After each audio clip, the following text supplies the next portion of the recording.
Hey everyone, Sumo Spiffy here. Welcome to the Banzuke Breakdown for Natsu 2023.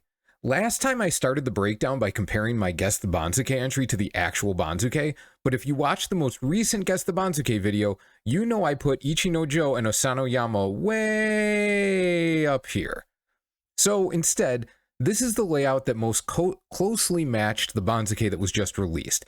I won't lie and say pride isn't kicking in a little bit here, but mostly this is because it's more useful to look at a reasonably close guess and see where the logical errors were made. If we look at the version with the key decision being wrong, everything else that's wrong is just a knock-on effect of that one error. So here's our actual good guess against the real Banzuke. As you can see, we've got Ichi no Jo and Osanoyama down at 13 and 14, just like the real Banzuke does.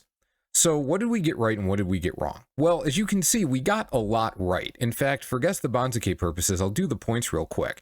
There's 28 correct. Those are the ones in white. So that's 28 times 2, 56.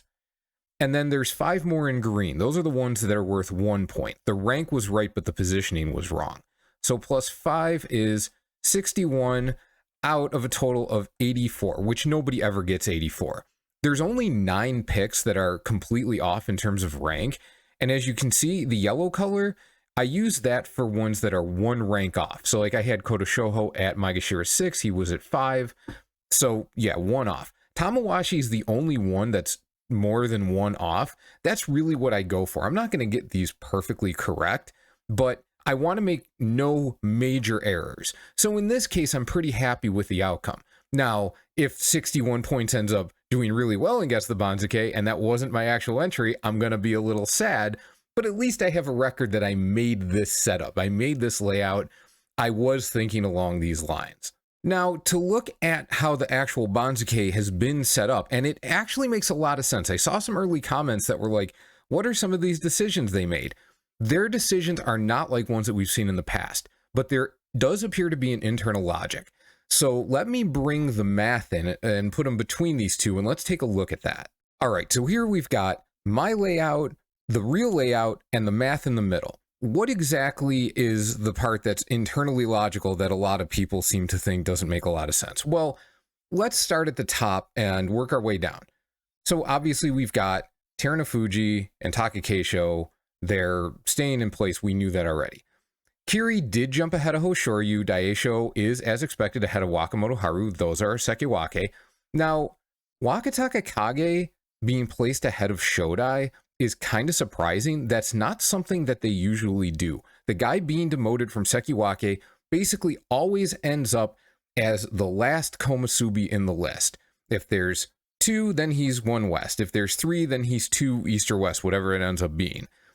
For him to be ahead of Shodai is a change, and I don't know if it's meaningful. I don't know why they did it, but in the end, it doesn't really matter. He's not fighting because he's injured.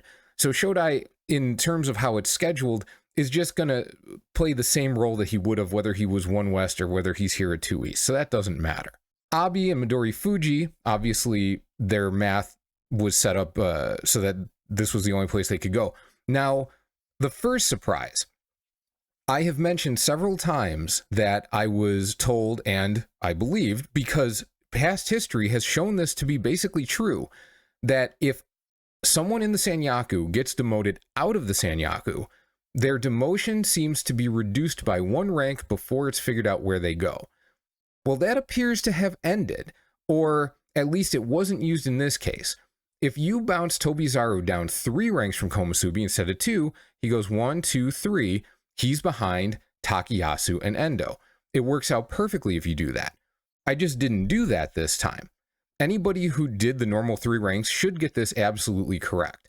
I'm going to keep this in mind for next time because this is noteworthy. We haven't really seen this very much in the last couple Banzukes because the guys in Sanyaku have been generally doing really well, or you have Takayasu who fell way out because he got hurt.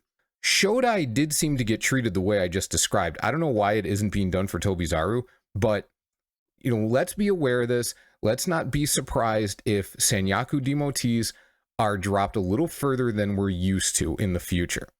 Nishiki Fuji and Ora, they're placed exactly as expected. Nishikigi and Kinbozan, now Nishikigi, Kinbozan, Kinbozan was not pushed ahead of Nishikigi. That's not really a surprise. Asanoyama and Ichi no Jo were tied with Nishikigi, but they ended up going to the bottom. We'll get back to them. Kota Shoho and Hokuto Fuji. Here's where I made a mistake. I overlooked at least one instance where I think it was Tobizaru only dropped a half a rank on 6 and 9. So Kota Shoho going from here over to here should not have been as much of a surprise as I treated it as. So that was a mistake on my part. So Kota Shoho was way ahead of Meisei, Sadano Umi, all of those guys, right? So this is not actually a surprise. If you don't consider that half rank drop to be all that out of line, this is normal enough. Now, Hokuto Fuji, obviously, he can't go above 7 East because he had a losing record, and that's exactly what happened. He wasn't moved. I thought Mitakeumi and Tamawashi were going to be pushed ahead of Meisei and Sadano Umi. They got pushed ahead of Sadano Umi, but not Meisei. So look, Meisei and Sadano Umi were tied, but there's a 2 rank difference between them. How come? They couldn't put Meisei and Sadano Umi ahead of these 2 guys, because then Sadano Umi would have gotten no demotion with a 6 and 9 record, and that was never going to happen. But because Meisei and Sadano Umi were tied, that's why I thought they would get moved down together. But the joy bias, which a lot of people saw in the past, but which hasn't really been a thing in recent years, seems to be coming back into play. Meisei ran a almost full Sanyaku schedule. He fought 6 Sanyaku guys. They gave him preference. He actually dropped 1.5 ranks. We'll put the actual dot there. And Sadano Umi also dropped 1.5 ranks despite having a better record. This is the power of Joy preference when they decide to use it. Meisei was in the Joy, 5 wins. Mitakeumi was in the Joy, 4 wins. Tamawashi was in the Joy, 3 wins. You can see over here, Tamawashi's the only one I got really wrong. He had 3 wins, Mitakeumi had 4. Now, I've mentioned that in the very, very, very recent past, the last Banzuke or 2, they have been prioritizing wins over previous rank in a way that they didn't in the past. The way that they tend to reduce demotions for guys with really bad records made me think that in this case, they were going to leave Tamawashi ahead. But that is absolutely not what happened. They did not do that at all. They put Mitakeumi ahead, so they put the Joy guys. So Meisei was ranked a half rank ahead by the math, so him staying in front isn't a huge shock. But the fact he only got a rank and a half demotion on 5 wins is noteworthy. Mitakeumi and Tamawashi were both given some good treatment in that respect. Meisei got it as well. So, for the future, wins over previous rank. This is something that if you look at precedent in past years, you're not going to see that all the time. You're going to see a lot of cases where if guys were tied, the one with the higher rank to start with is the one that wins the tiebreaker. But that's not what's been happening lately. So if you have to make a guess, do not expect the guy with the previous higher rank to win that tiebreaker. The guy with the better record is much more likely now to win that tiebreaker. Moving on from there, this one gets a little bit weird, 8 through 10, because Onisho and Ryuden, Onisho was 4 and 11, Ryuden was 2 and 13. They're dropping far enough that at this point, they're not like at the upper bound or the lower bound of where they can go, so it's just kind of a committee decision where they end up. Takano Sho going up 2 and Takara Fuji going up only 1 is a little surprising. Hirota Umi not being moved is not a shock. It's not what I expected. Obviously, I had him 1 rank lower over here. So let's take a look at how this plays out. So you've got Mitakeumi and Tamawashi, Sadano Umi. Okay, so we've finished off with those guys, right? We're scribbling them out. They're done. We're done with this part. Hirota Umi, Takano Sho. Takano Sho goes ahead of Hirota Umi. The guy with the better record wins the day, right? Smiley face for Takano Sho. And then Onisho, for some reason, gets put between them. Why? Well, this is a committee decision. They could put him wherever they want. I said Onisho was going to end up at 8 West, and even if you told me that it was going to be Takano Sho, Onisho, and Hirota Umi in some order here, I would have still thought Onosho would be ahead, because why not? Why does Takanosho have to go ahead of him? There's no absolute reason for this.